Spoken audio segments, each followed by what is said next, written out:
The Colorado River has been called the lifeblood of the American Southwest.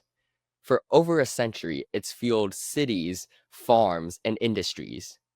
But today, it faces a crisis that affects the over 40 million people that depend on it every day. Hello, listeners. My name is Alex Hahn, and each week we dive into the science, systems, and stories behind the water we use every day. To help us understand what's happening to the Colorado River, I'm joined by Mr. Udall from the Colorado State University. He works there as I think it's a senior water scientist. Welcome to the podcast, Mr. Udall. Hi, Alex. Thanks for having me. So, before we get started, could you tell us a little bit about who you are, what you do, and the place you work at?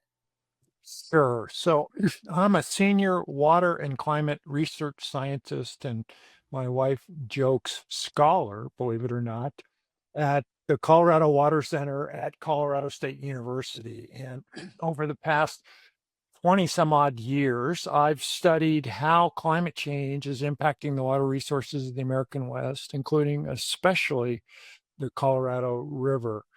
And I have the luxury of working at a great land grant institution, Colorado State University, out of Fort Collins, Colorado. And my work is both on the science side as well as the policy side. So I'm not afraid, like some scientists, I'm actually not afraid to get mixed up in the policies. And you will probably get into that in a while, why that is, because I have somewhat of a unique background with respect to this river. Yeah, I mean, I've done my research, and then I've seen you on YouTube talking to a group of lawmakers as well, like on the podium. So I think that's Yeah. pretty cool. We can get into that later in the episode. So Sure. Whenever you want, I'm happy getting to it. yeah, so Doctor, I think for many people they think a river is just a river, but I think we both know that the Colorado is much more than that. And for our listeners who might not be familiar, could you explain what the Colorado River is and why it's such a big deal in the Southwest? Sure. And just for reference, I wish I were Dr. Udall. I'm Oh, not. sorry. I'm just Mr. Mr. Udall. Um, and if I had to do it over again, I'd probably be Dr. Udall. So why is this river so important? So it's 7 different states. It's 2 nations. It's 30 Indian tribes. It's basically the complete American Southwest relies upon this river, and some cities very much so. Las Vegas, 90% dependent on the Colorado River. Phoenix, about 50% dependent. Arguably, Tucson, the city of my birth, is 100% dependent. They have groundwater, but it's non-renewable. Here in the Front Range of Colorado, it's about half of our water supply. It's a quarter of the water supply in Los Angeles, for example, and probably similarly in San Diego. It's an enormous amount of irrigated agriculture that produces winter vegetables for all of us to enjoy. So there's basically one big river in the American Southwest. It's the Colorado River, and everybody who lives here depends on it. And it's pretty simple just how important it is.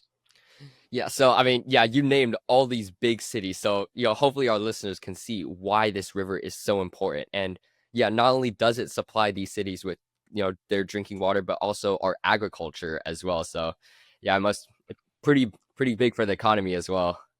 Yeah.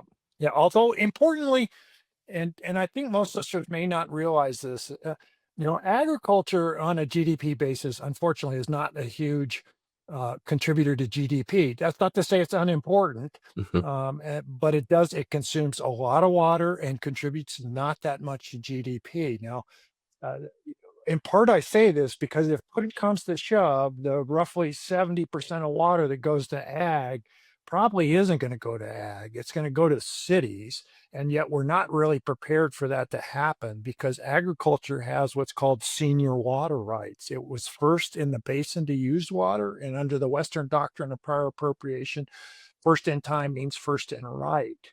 But this doctrine of prior appropriation, first in time, first in right, is very ill suited to the 21st century. It Mhm. doesn't work in emergencies. You cannot fallow cities, you can fallow farms. And that's part of the disagreement right now over kind of how to manage this river in an era of declining flows. So it's getting kind of hard to, make the switch from this water being used for agriculture to, switching that water to be used for cities, correct?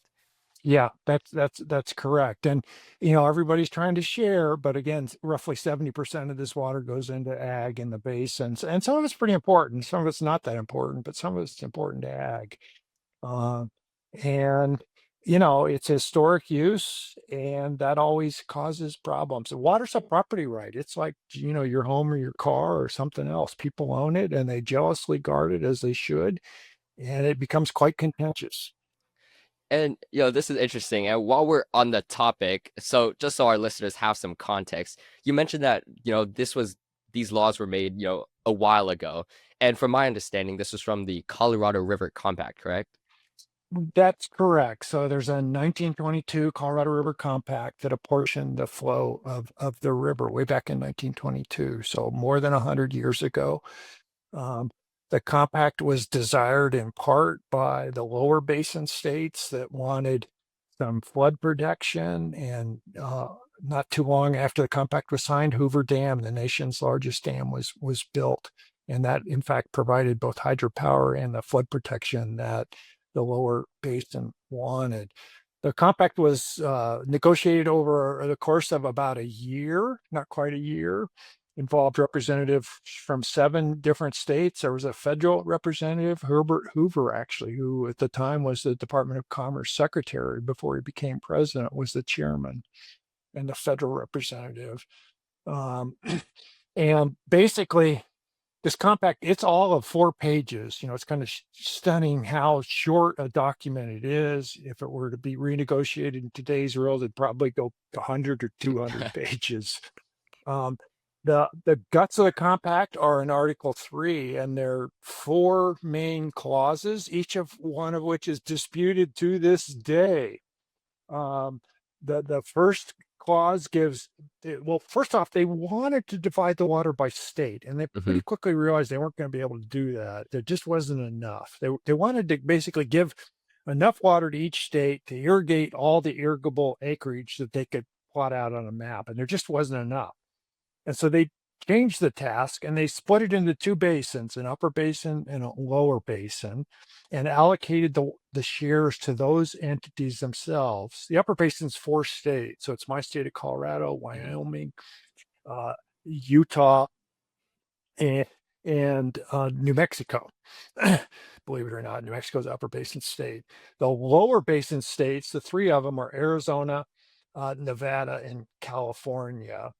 Each basin got 7.5 million acre feet of what they call beneficial consumptive use. That term has never, ever been defined. That's one of the problems with the compact.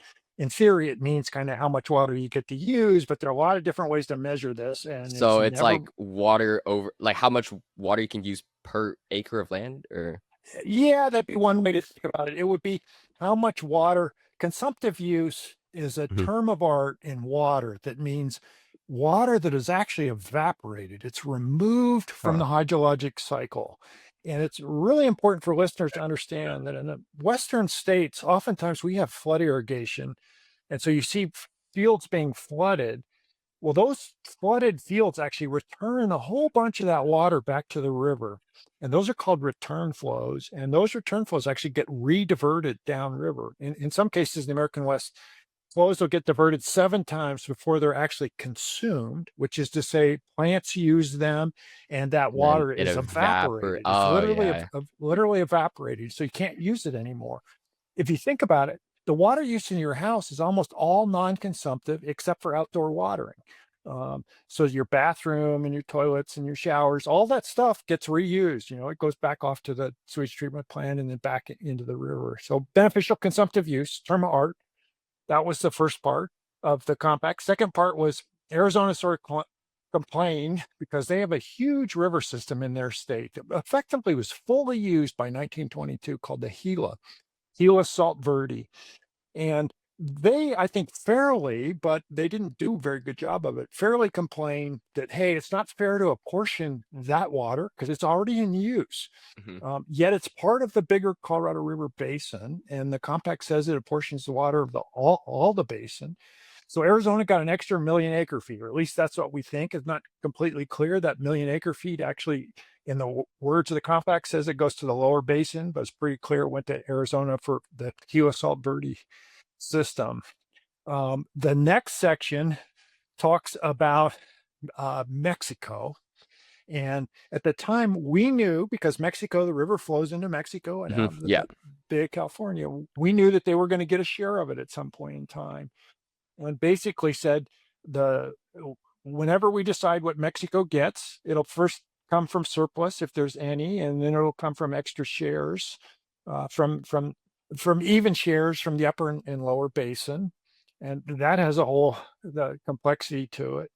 And then the final piece, Article 3D. No, the prior ones were A, B, and C. BCD. 3D is now the one that's really tricky, and it says that the upper basin shall not cause the flows to fall below 75 million acre feet every 10 running years.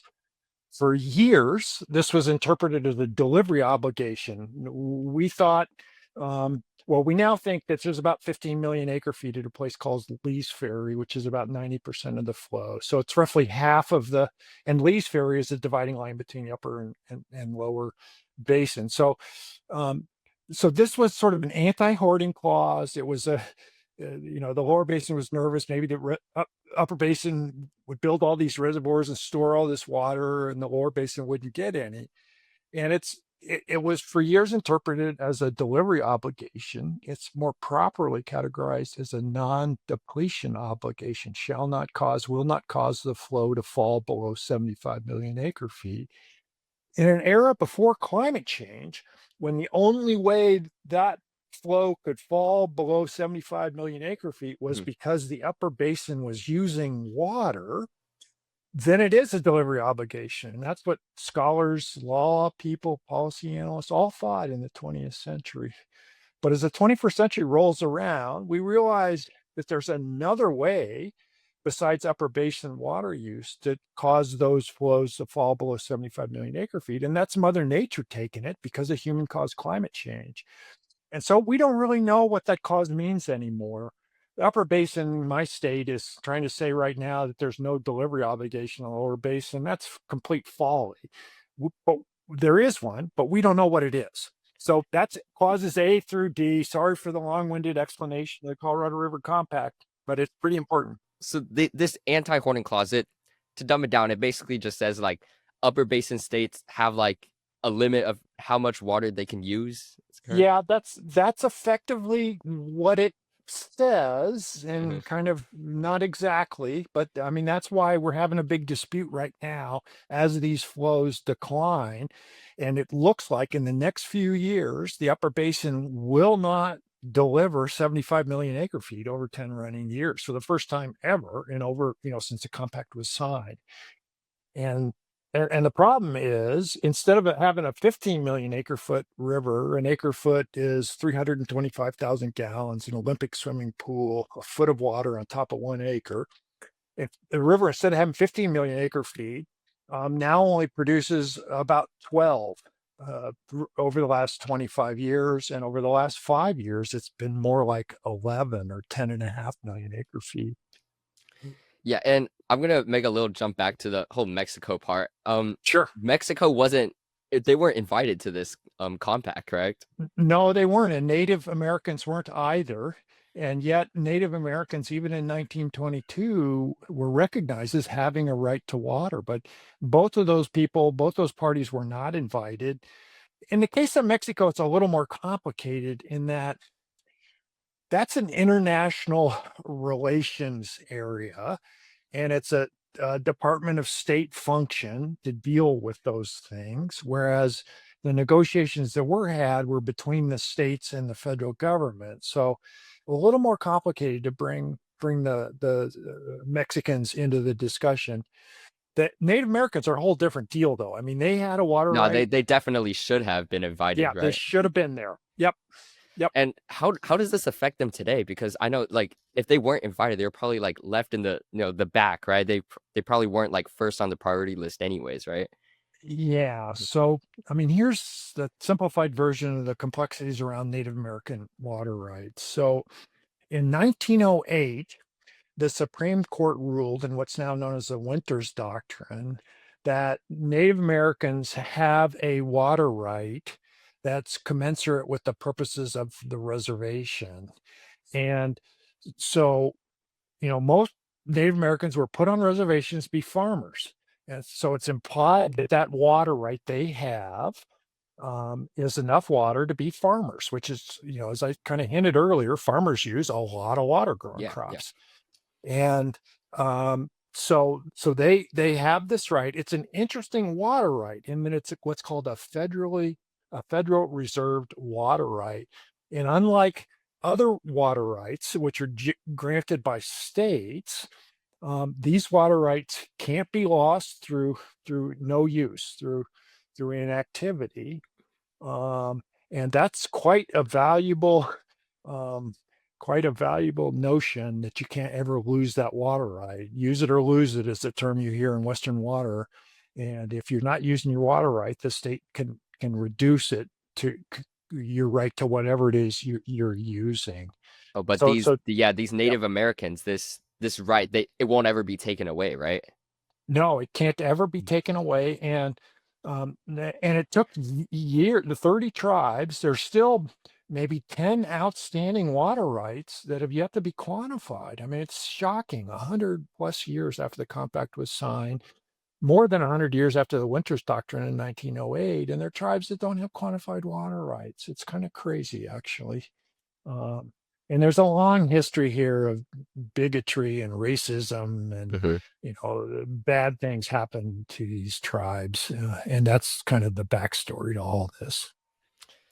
And for the laws regarding the compact, are these something that can be changed according to like current circumstances, or are these like set in stone? Well, so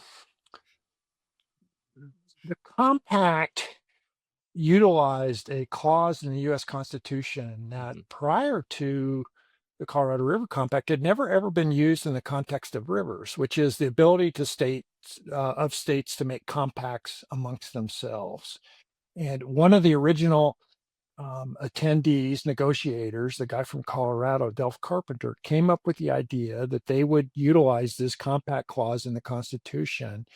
It's actually the compact itself is passed. It's a law passed by every state in the basin. It's a law effectively passed by the federal government. Yeah, it can be changed, but it takes all seven parties and the federal government actually to agree to a change. So you can change it, but it's pretty hard to do. Now it has been changed. I mean, but let me just say it's how people change it's perhaps a little unusual.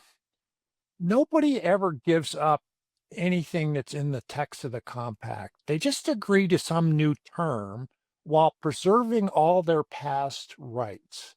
And basically, oftentimes they agree to overlook some past right, but then they also agree that they could sue under that past right if for some reason they want to do that in the future. And and this is sort of the lawyers kind of layering on, you know, item after item after item, and it makes the whole thing kind of bulky and Hmm. unwieldy, but it's how they work. Yeah, it's to really change it. It's pretty hard to get like seven states to agree on anything these days, and I can Yeah. imagine like regarding water rights, it must be even harder. And Yeah. And it's, yeah. no, no, please go ahead. No, no, I was just going to say, the last time it was, well, so in 2007, there was a really big agreement because the reservoirs had declined precipitously since the year 2000. The reservoirs had lost half of their storage since 2000, all in 7 years, actually, all in about 5 years. Hmm. Um, and there was no way or no agreement on how to deal with shortages. That is to say, how would we cut back water deliveries if we needed to? And so the federal government ran an environmental impact process that was pretty fast, at like 2 years. And there was an agreement in 2007, sometimes referred to as the interim guidelines and shortage sharing criteria. Those expire actually next year. And then 2019, there was another set of agreements that all states agreed to. So it can't be done. It just takes a while and takes, some elbow grease and hard work. And who enforces these laws regarding the compact today? Great question. So there really isn't, well, with perhaps one big exception. This stuff is sort of self-enforcing, if you will. Um, Way back in 1964, there was a lawsuit between Arizona and California over the river, and that actually dated to some disagreements over the compact in 1922 and was specific to how much water California got and how much water Arizona got. One of the outcomes of that lawsuit between those states, and lawsuits between states are always go directly to the Supreme Court. So there's a Supreme Court decree that settled the lawsuit. Basically gave the Secretary of the Interior the right to be water master over the lower basin. So Arizona, California, Nevada, the Secretary of Interior has great powers over allocating water, cutting water back, kind of taking control. That power does not exist to the upper basin states. And effectively, if a state doesn't like what some other state is doing, they can go sue in the Supreme Court, but that's not an easy process. I mean, you're literally talking probably hundreds of millions of dollars in legal fees and years in elapsed time. And um, the last time this really happened was, I think that Arizona v. California suit started in like 1955 or six and ran until 1964. The judge who heard the case is called a special master. And even though it goes to the Supreme Court itself doesn't hear it. They appoint typically a retired judge to go take testimony and to come up with a suggested solution in the form of a decree, a judicial document that says how they're going to resolve the conflict. And one of the special masters actually died in office. So I mean, it kind of gives you an idea how long and how burdensome it is to go litigate these things. Yeah, if anytime you take a case to Supreme Court, yeah, like you say, you're talking about hundreds of so much legal fees, and it's just like Yeah. such a big pain to do that. So Yeah. do states just like not bother with this anymore? You or Well, there've been rumblings because of big disputes over how to deal with this declining river that states are going to sue, and um, I don't know. Talk is easy here. We'll see. I think the conventional wisdom now is you're better off negotiating this. The court's not going to Mhm. get it right. You're just going to waste a lot of money. You run the risk of getting a bad decision that's forever in place and you can't appeal it. So, I mean, most people think you don't want to litigate these things. You Mhm. got to negotiate them. It's just too complicated to litigate. We'll see. I mean, again, I think mostly it's a strategy when people say, "Oh, I'm going to go. We're going to sue you." Blah blah blah. Yeah, Yeah, so that was a great section on the Colorado River Compact, and I'm gonna make a little jump to the current state of the river now. So it's a fact that the Colorado River is at its lowest point since 1906, and many listeners might think that it's undergoing a drought, but I saw in one of your lectures you prefer to use the term aridification yeah, instead. Why is that? yeah. So there's been a lot of scientific effort to understand why these flows have declined about 20% since the year 2000. And the consensus amongst the scientific community is that half or more of this flow decline is because of human caused climate change. And the short answer why is it's gotten hotter, and that heat causes more evaporation in all its forms. Plants use more water evaporates from water bodies and rivers, soil evaporates more water. And we now have it's warmer in any given day, the growing season is longer. And all this combines as melts earlier and things green up earlier. The general consensus here is that, yeah, we have a real problem. because of this warming climate. Flows are going down. There's also been a and and much of the science has been focused on the cause, how heat affects flows. There's also been science around the loss of precipitation because precipitation's down, oh, like 9%. Interestingly, not in the winter. Most of it that's actually in the summer. And we've had pretty good snowpacks in recent years, but those good snowpacks generally don't turn into good runoff, or can not turn into good runoff. So, I mean, we've had 90% snowpack, which you'd think would be pretty good runoff, and had 50% water that was expected to come out of that winter Mhm. snowpack. And we've had like 70% winter snowpack, which isn't great, but that turns into 30% runoff, which is terrible. So, yeah, there's really good science to tell us that heat's sapping the flows. And recently, there's more and more science that suggests, as I've often thought, that these precipitation declines are also human caused. That science is a lot harder to do just because precipitation varies so much from year to year, and there's a lot of noise in the annual precipitation signal, a lot of variability from year to year. And it's just hard to say, is this human or is this just natural variability? Yeah. So you mentioned snowpack. Me living in a state where like it snowed once in the past year, and Uh, before that it hasn't snowed for like the past like 3 or 4. Can you yeah, explain what a snowpack is? sure. So, significant sections of the world rely on winter snowpack for their water supplies. And so this includes much of the western US. Mhm. In the case of the Colorado, the river flows about 1,400 miles from the headwaters that include 14,000-foot peaks all the way to sea level in the Sea of Cortez of Baja California. And so that snowpack starts to accumulate in October, and in the highest mountains, might be 4, 5, 6, 8 feet deep by the time spring rolls around. Typically, April 1 is the date with the highest snowpack. And then spring comes on quickly, and we have this big flush of water that shows up from basically April to July. And historically, you could, look at winter snowpack and really accurately predict what the runoff that year was going to be. Those predictions have become less certain now because of warming. Um, but California is dependent on it.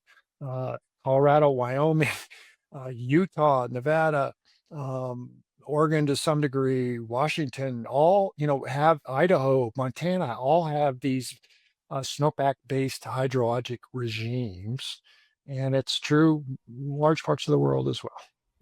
So you, from my understanding, the Colorado River depends a lot on that year's snowfall, and that when that snowfall melts, it feeds back into the river. And you used to be able to predict like the flow of the river that year, but these days it's getting harder and harder to do so. Yeah, I mean, I don't, our especially statistically based predictions that Mhm. take recent years, capture some of this loss of snowpack, um, and well, not so much loss of snowpack, but loss of runoff. And they may not know, these predictions may not exactly be able to tell you what's going You do. on, but they can see it in the statistics that, again, that in the 20th century, 90% of snowpack might have gotten you 85% of runoff or 80% of runoff. And yet in the last 25 years, 90% of snowpack might get you 50%. And so if you sort of skew your um, if you weight more heavily recent years, you can kind of utilize these changes to help you make better predictions. Our physically based models, which are different than statistical based models, we're trying to understand this better. And one thing that we now think we understand is that a lack of summer precipitation actually dries out soils in the basin. And those dry soils persist through the winter, and the following spring, when runoff goes to occur, that soil moisture deficit will be the first thing that's filled rather than the nearby river and creek, as happened in the 20th century. So we're increasingly tying the lack of runoff to these very dry soils from lack of summer precipitation. which is intriguing for sure. Oh, so I see some of the water actually seeps down into the ground before it, turns into runoff to feed the river. That's exactly right. And it always happened, but because we got more precipitation in the summertime, and the summers weren't as hot, those soils didn't dry out as much. So that buffer, that soil moisture buffer, wasn't drawn down as much as it is now in the 21st century. I see. And because of, this loss of water and the flows of the Colorado decreasing, how has this affected, communities, agriculture, and ecosystems?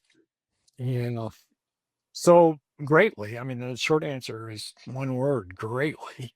Um, the longer answer is uh, so we're now, you know, these.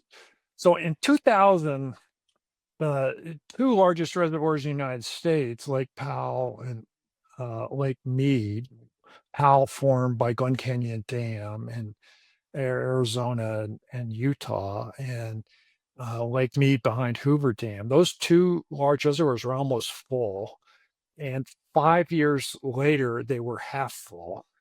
Um, in part, well, large part because very little water was flowing in, and we Mhm. continued to make all these deliveries that we historically always made, as particular to agricultural users.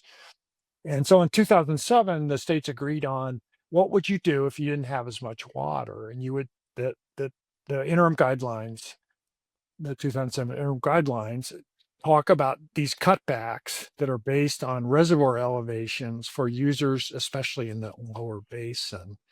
So, in particular, in Arizona, farmers get hit pretty hard. Um, in the case of Nevada, Nevada actually has very little agriculture, and because they share in these cutbacks too, their main water provider, which is called the Southern Nevada Water Authority, delivers water to roughly 2 million people in Las Vegas. They get cut back a little bit. They've been very proactive about pursuing conservation so as to kind of reduce their water demand. But in the case of Arizona, there's been a number of a large, a fair bit of agricultural acreage in the central part of the state that's actually had to curtail water use because of that. You also kind of asked about Mhm. ecosystems, and Yeah. we've seen all kinds of changes in ecosystems in the early 2000s. Huge outbreak of pine beetles that chewed through large acreages of forest in Colorado and turned these evergreen trees bright red and killed them, and that was clearly drought related. um the fisheries suffer from lower flows and higher water temperatures. Those two are related. When flows get low, it's a lot easier for the water to heat up. um Trying to think, Mexico in recent years, because of all additional agreements, has actually taken less water. Um, so we've had to cut back. And, in the upper basin, because the plumbing is so different, many water users actually don't actually see deliveries. There's just not enough water in their nearby river or creek to take it out. And, but we don't actually track that as much as we do in the lower basin, where almost basically everyone in the lower basin gets a release out of Lake Mead. And so we can actually count that and put it in a book, and we Mhm. know exactly who's getting what and how badly people are being cut back. So it's more difficult to track, the water usage in the north, in the upper basin states. Yeah, it is. And partly it's also the effort that states have put in historically into recording water diversions. My state of Colorado has actually been pretty good about this. And for better or worse, we are a very legal and water engineering centric state. And we have a whole set of water courts and water decrees, legal judgments that tell you actually how much water you have, basically exist for every water right.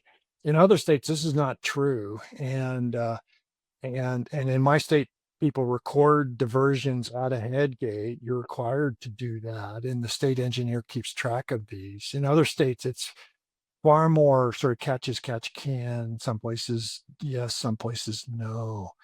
And ultimately, that's kind of a problem in the 21st century. Because if the old Peter Drucker business guru saying, you can't measure, you can't manage it. Hmm. And you know, to like get the scope of how big this problem is, you guys don't have like a day zero like Cape Town when their reservoirs were running dry, right? You guys aren't at that point yet. No, but these reservoirs are a little under a third full right now. They're nearing as low as they've ever been. There's a real worry that if you have one more crummy year, you're going to have real problems. And they're also, on top of kind of the lack of water problems, there's some infrastructure related problems that have raised its ugly head recently. So Glen Canyon Dam was never designed to be operated at low reservoir elevations.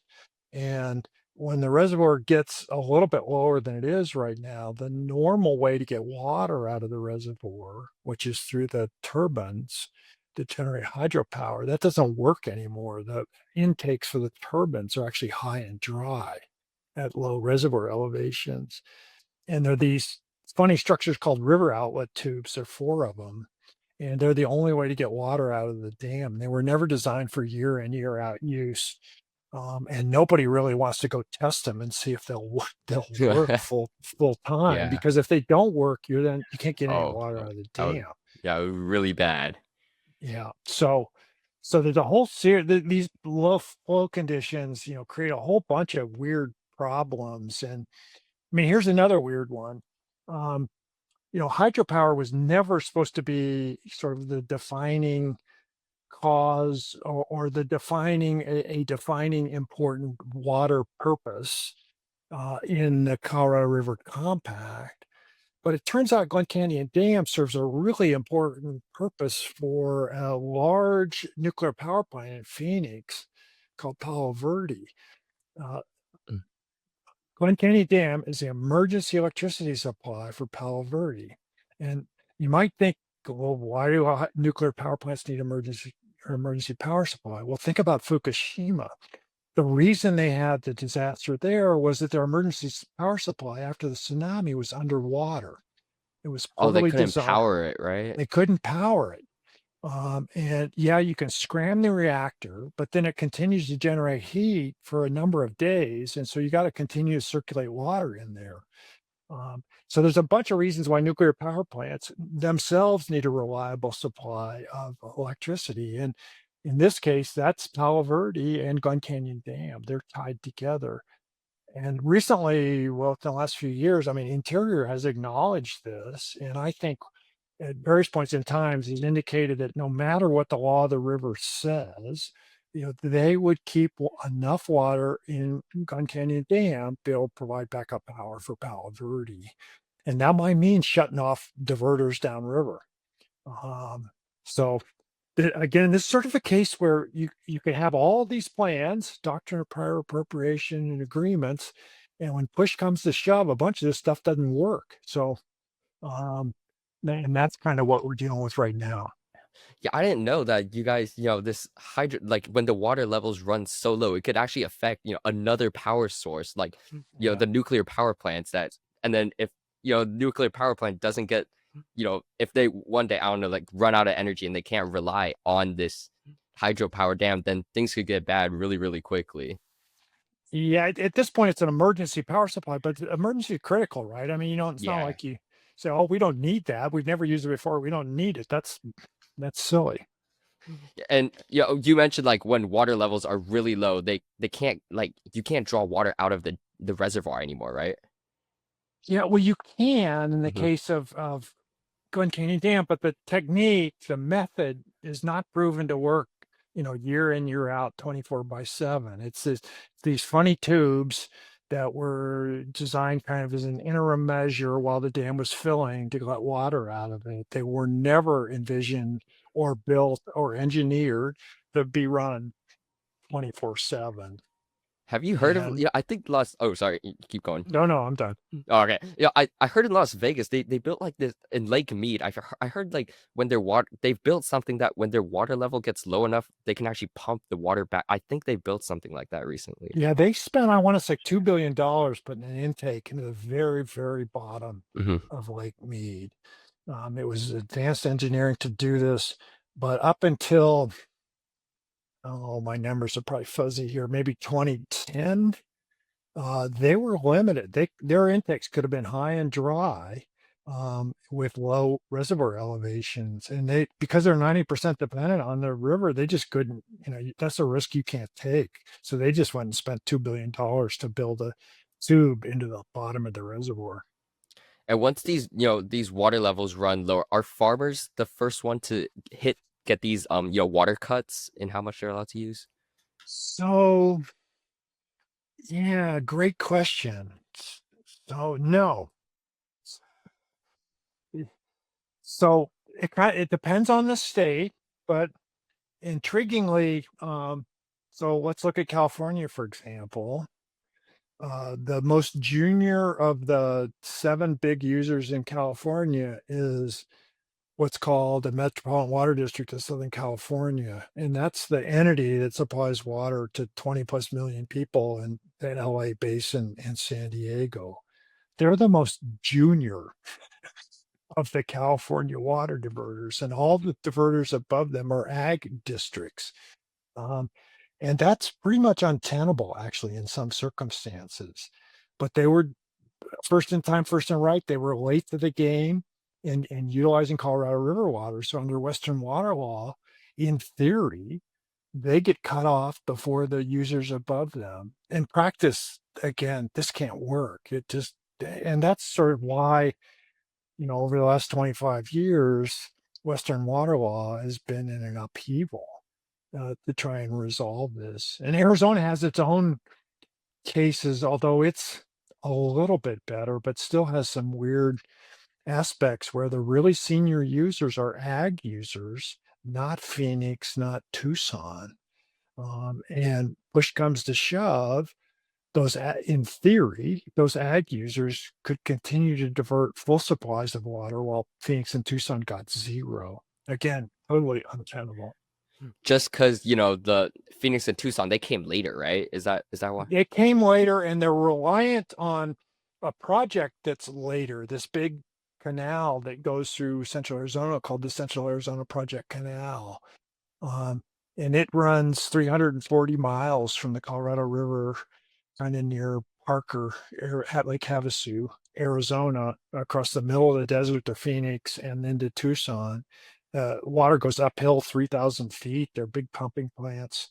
Um, and that act is actually, in large part, the cause of some of the really big disagreements right now. Because when it was passed in 1968 through the United States House, the agreement with California, which had something like 38 representatives and Hmm. Arizona had three, was that California said, okay, Arizona, we'll fund this. But if there's ever not enough water, guess what? That canal gets completely cut off before California will see one drop of shortage. That was the agreement in 1968. It's now completely untenable. And it's pretty much acknowledged it's untenable, but it doesn't mean that Arizona and California are on equal footing. It just means that at some point, as water is reduced from that canal, California has to has to take shortages, has to contribute, has to share some pain. And as you might imagine, sort of figuring out exactly where that point is and how much California shares is a bone of contention. Yeah, and I think I could see why the laws of the river are they're just so hard to they're hard to change. States that came later, they're the ones that get cut off first, and states that came first, they get they have the senior water rights. So uh, Yeah, it's a crazy system.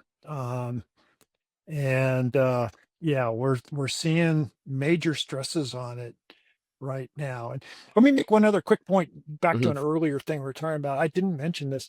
the tribes actually have these water rights, these Federal Reserve water rights. And what I didn't say and should have said is the date of that reservation, the date of when the tribal reservation was created is the Mhm. date of the water right.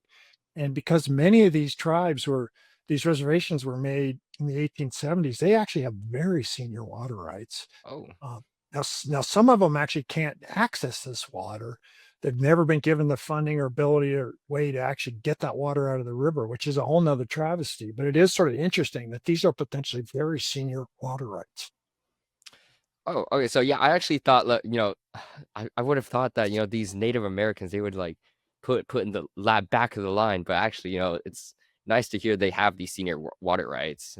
So what's tricky here Hmm. and needs to be acknowledged is in the American West, the history is that the federal government, through the Bureau of Reclamation, earlier called the Reclamation Service, 1904 creation, the federal government helped farmers in all 17 Western states get established by building massive infrastructure projects, dams and canals, hydroelectric power to help generate the pumping that's needed for irrigation.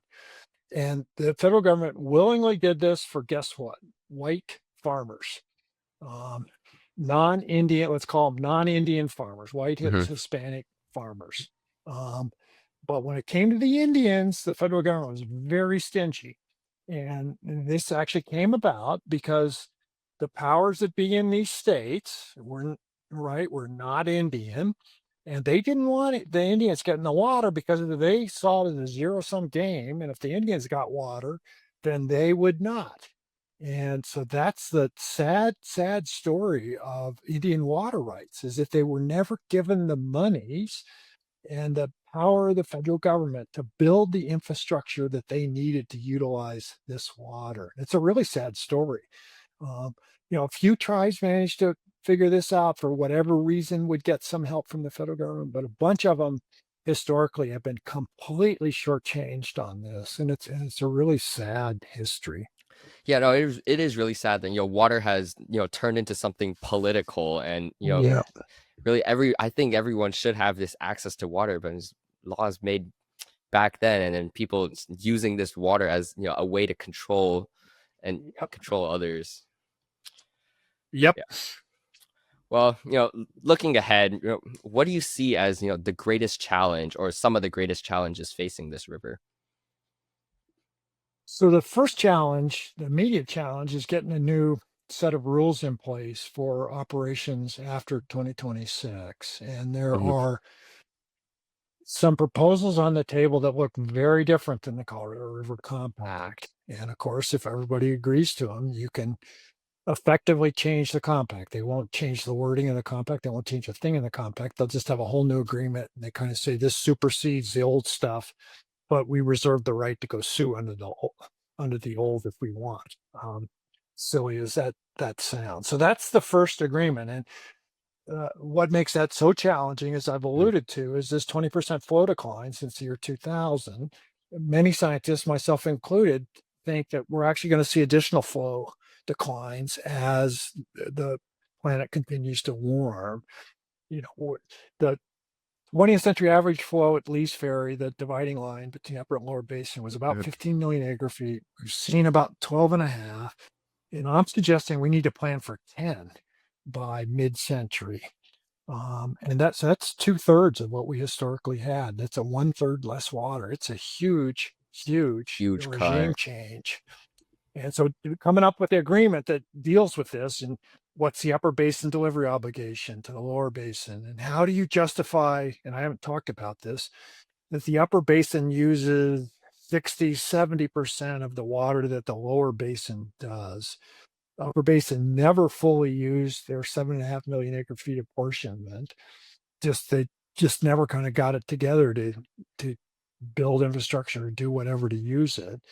And so how do you deal with the equities that they never got their fair shake, although they never got the job done, right? They on over Hmm. 100 years, they had opportunity to do it and they didn't get it done. How do you deal with the inequality in water use between the upper and lower basin? That's a big part of this discussion. What's the delivery obligation from the upper basin and the lower basin. How do you measure it? Who gets cut back and when? I mean, those are the kind of key things right now, and will continue to be key even after this agreement is signed.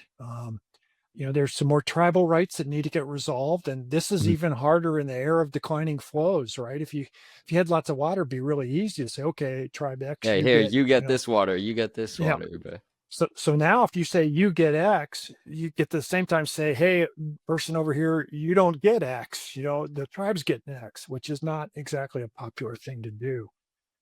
The tribes have actually been, for the most part, really helpful in this process, and especially over the last 5 or so years, where there have been delivery cutbacks, and a number of these tribes have agreed to take cash in lieu of water. Mhm. And when people will do that, that's a great solution. Sometimes people won't do that, and so then you get stuck with sort of imposing imposing shortages on non-willing parties. It's a little bit like denied boarding on an airplane, right? Nobody likes that. Everybody thought they had a seat, and now they don't. Mhm. So yeah, the problem is like, what do you do? Like, yeah, when these tribes don't accept, the cash for like their water, it's like, what? Yeah. Yeah, they've actually been really good about it, and Mhm. they also, um, so as you might imagine, well, you probably don't imagine. I mean, if you haven't been in the American West, these tribes are really poor, many of them. Mhm. And they're not poor in spirit, poor in culture, but they're poor in money terms, right? And they're poor often in terms of jobs. And these reservations, are tough places. We often did not give Native Americans great pieces of land to build a future on. Um, and yet they have actually, in the latest discussions, sort of finally come together as a community. Most of these tribes actually never had the capacity to do much of anything but worry about what happens tomorrow, let alone some water right they were promised, back in 1870 by the federal government, that's nowhere to be seen. Um, and so recently, within the last 3 or 4 years, the 30 tribes have actually started to put on a collective front, even though they're very different. I mean, there's a famous saying by a tribal member in the basin, if you know one tribe, you know one tribe. And it's really true. I mean, these tribes, you've got Apaches and Paiutes and Navajos and Hopis and Havasupai. And I mean, they're very, very different tribes with all kinds of different cultural views, but they've actually started to come together. And oftentimes you'll see an environmental bent out of them, a collective environmental bent that wants to see more water left in the river. Um, because this river has not, over the last 50 years, it actually doesn't flow to the Sea of Cortez anymore. We take every last drop. And yeah, it's kind of, it bothers me. It's like, Yeah. wow, humans are really greedy here. We can't even leave 1 or 2 or 3% of this river for these environmental and cultural and other values that just involve, having wet water in a river. Yeah, everyone's just, banding together. All they want is some, just like their equal share of water. And, with everything that's happening right now, it's getting increasingly harder to, help them out. Yeah. Do Well, you, like I do you, say, they've yeah. been good, and they've been willing in many cases to take money.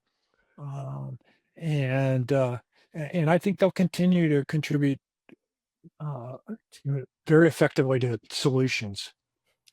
Do you think slowing down climate change might be the only way to stop what's happening to the Colorado right now? Well, it would help, but it's not going to happen. I mean, so this is a whole nother depressing story, Yeah. right? I mean, we're headed to 3 Celsius warming by 2100, way beyond the Paris target of 2 Celsius or the aspirational target of 1.5.